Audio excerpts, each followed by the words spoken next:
جمهورية مصر العربية من القاهرة تقدم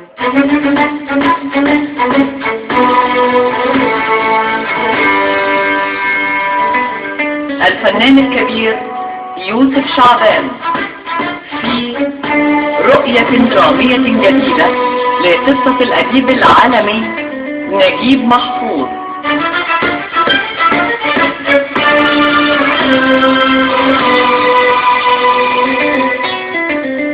العريس النجم طارق لطفي،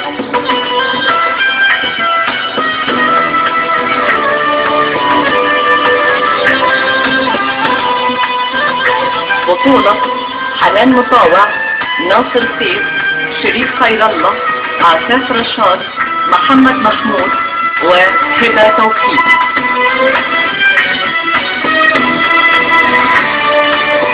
ضيوف الشرف النجم احمد ماهر، ياسر فرج، صبحي خليل. العريس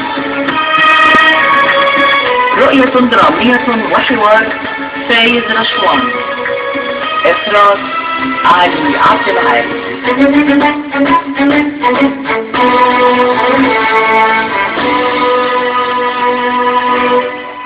المقدم عمرو حد تاني غير الصورة اللي انت رسمها في خيالك عن ضباط امن الدولة، ابن ناس. والده اللي هو رفعت ضابط مخابرات سابق، ووالدته مدام نوال وكيلة وزارة وعضو مجلس الشعب، يعني ولد متربي. وفوق كل ده شاري يا فندم، واللي شاري نشتريه. هو يعرف شهد؟ ما اظنش يا فندم. عمرو باشا ما حبش يمارس اي سلطة من سلطاته، حاول يكلمها والحاجات دي، وفضل انه يدخل البيت من بابه. بقول لحضرتك ولد متربي وابن ناس. انا ماليش رأي، شوفوا صاحبة الشقة.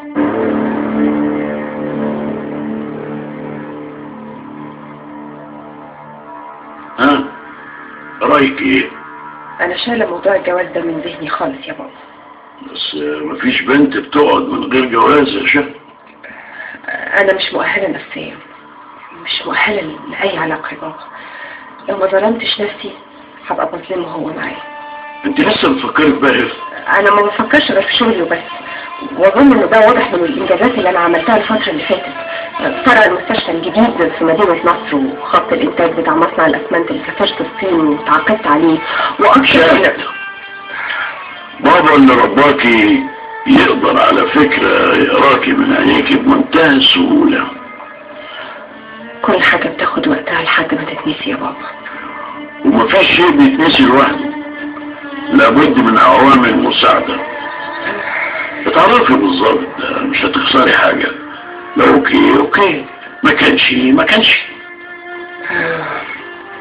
هو اسمه ايه؟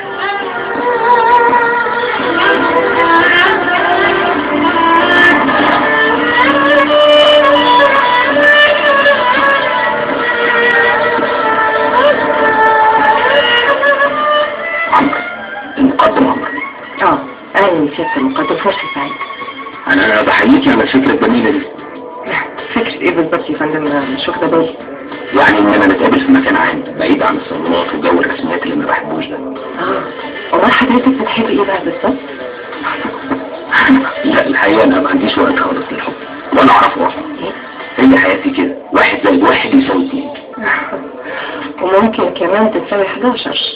ده يتوقف على مدى التفاهم، والتفاهم يجي لما كل واحد يبقى عارف هو عاوز ايه التاني بالظبط.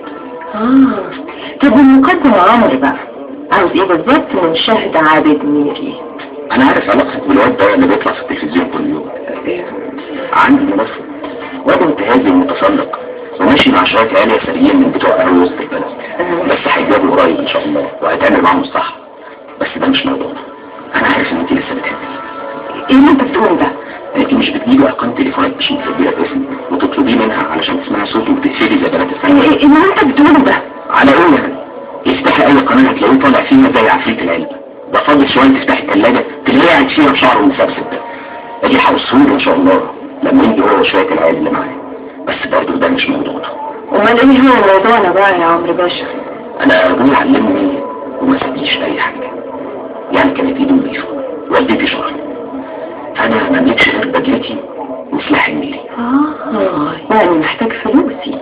فلوسك دي ما تساويش اي حاجة. طول ما هي محتاجة ما حدش يفتش وراها ولا يسأل دي راحت فين ودي جت منين. يعني فلوسك ما تساويش حاجة من غير حمايتي ليها. كده الواحد زائد واحد يساوي كام عندك؟ 11. غلط، يساوي 2.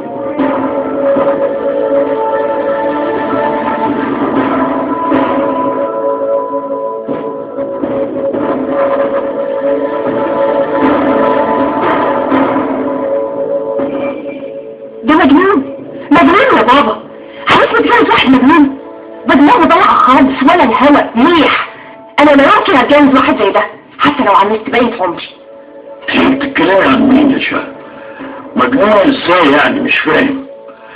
هي انا قعدت معاه ولقيته زي ما سيف كلمني عنه بالظبط، ابن ناس، ولد متربي ودغري ومالوش في اللف والدوران. لا لا لا لا لا، ده مش وصف دقيق يا بابا لو سمحت خالص. انت قصدك تقول ان هو بيجح وعينيه تتدب فيه عشصاصه. الباشا بيقيدني، بيقول لي فلوسك مقابل حمايتي ليها. انت هتجوزي وعيش معاك زي ده؟ هي جوازه ولا سقط فوانيس رمضان؟ لا، فعلا الموضوع بحساسية اكتر من لازم. انا كان لازم افهم انك محتاجة حد بيعرف يتكلم ويقول كلام حلو كده زي يا بابا ارجوك ما تستهزأش بمشاعري اكتر من كده. ما هي مشاعرك دي هي السبب في كل الافوارة دي. لازم تعملي عليها كنترول شوية. مش قادرة تنسيه، خليك انت بجحة وقوليلي ان انا مش هسمح لك تكدبي عليا وعلى نفسك اكتر من كده. ما تعترفيش انك مش قادرة تنسيه. يا بابا حضرتك ما ضغطتش عليا علشان انهي علاقتي بباهر، لكن هضغط عليكي عشان تنسيه. مش هسيبك تتدمري بسبب الولد ده. شهد عادة عمري اقوى من الصورة اللي مصورها لك خيالك دي عني يا بابا. بس كل الحكاية ان انا مش ناوي اقع في فخ الحب تاني، ناوي اختار بعقلي. والعقل بيقول انك توفي على المقدم امر، هو كلامه معاكي اللي مش عاجبك. ما خرجش بره اطار المنطق والعقل، رجعتي تتكلمي بالعواطف والمشاعر. لو قوية فعلا خليكي صادقة مع نفسك. انا متأكد وواثق اني مربيكي كفاية لدرجة تطمني انك هتاخدي القرار السليم.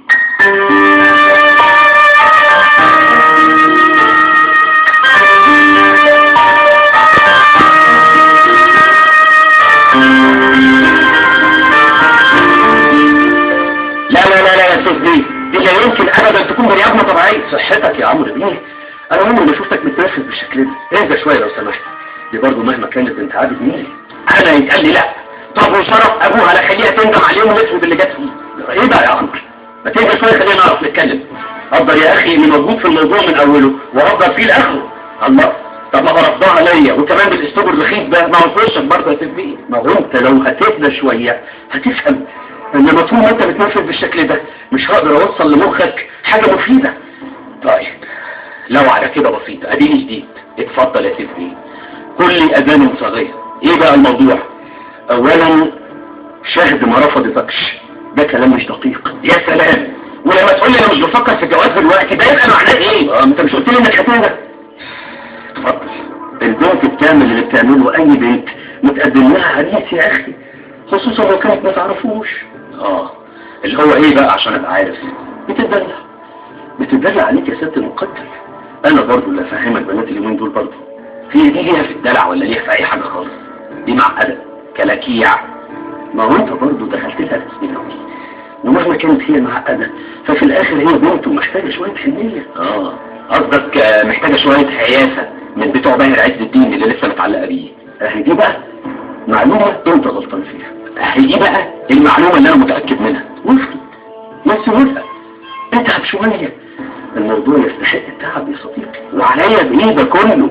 ما بنات الناس كتير قوي وكلهم يتمنوا شرف من صباعي. لا لا لا، ده هيعود عليك بكتير برضه. دي شاخد عابد ميري. كان عابد ميري. تبقى غلطان لو فهمت ان عابد ميري طلع بره جنة النظام. النظام ما بيتساش على اولاده مهما عملوا، لكن بيغضب عليهم. وعابد ميري اتغضب عليه خلاص، ومحتاج واحد زيي اكتر ما انا محتاجه 100 مرة. النظام ملوش وش غضبان يشوف بيه ولاده. هو وش واحد، وش بيضحك بس. امال الناس اللي تقصدهم دول ما بيلحقوش يشوفوا النظام بوش تاني، حتى لو كان وش غضبان بيكونوا بطلوا يشوفوا اصلا قبل ما النظام يبص لهم باي وش تاني. وعابد ميري بقى؟ عابد ميري ابن شرعي للنظام، واحد من اللي بنوا النظام لما كان لسه على السقالات، وما كان لسه قادر يشوف بعينيه يبقى لسه شايف الوش اللي بيضحك. طب وايه اللي حصل له؟ قد دور طبيعي رايح على الدكه شويه بقى. عابد ميري ما عندوش ولد، وبنته ملهاش في اللعب. اللي هيتجوز بنته هياخد فلوسه وبنته واسمه ومكانه. مكانه على الدكه؟ لا، في الملعب طبعا. الملعب بقى محتاج شباب، وانت الشباب معاك. وانت شايف ايه يعني يا سيدي؟ اعتبرها مأمورية وورينا همتك يا ست المقدم، وانا في ظهرك ما تخافش. يا ريت كان ابني كبير شوية، ما كانتش بنت عابد ميري طلعت بره بيتي. اللي هيورث عابد ميري مش هيورث فلوسه بس، لا، هيورث اسم وهيورث تاريخ. انت بتحسسني ان هورث مقبرة توت عنخ آمون. لا، وانت الصادق، مقبرة الاسكندر الاكبر اللي ما حدش يعرف لها مكان. تخيل انت بقى. متخيل. ما انا استحملت كلامها باتش ليه؟ دي لو كانت واحدة تانية كان زماني ضربتها الامين على وشها. الله، طب ما انت فاهم اهو. كنت انت تجبرني في الكلام وتعب قلبي معاك ليه بقى؟ المهنة بقى بتحكم يا سيد بيه.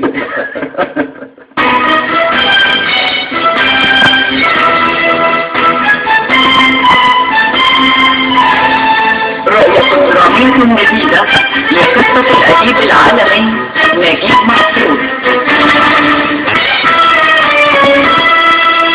العريس.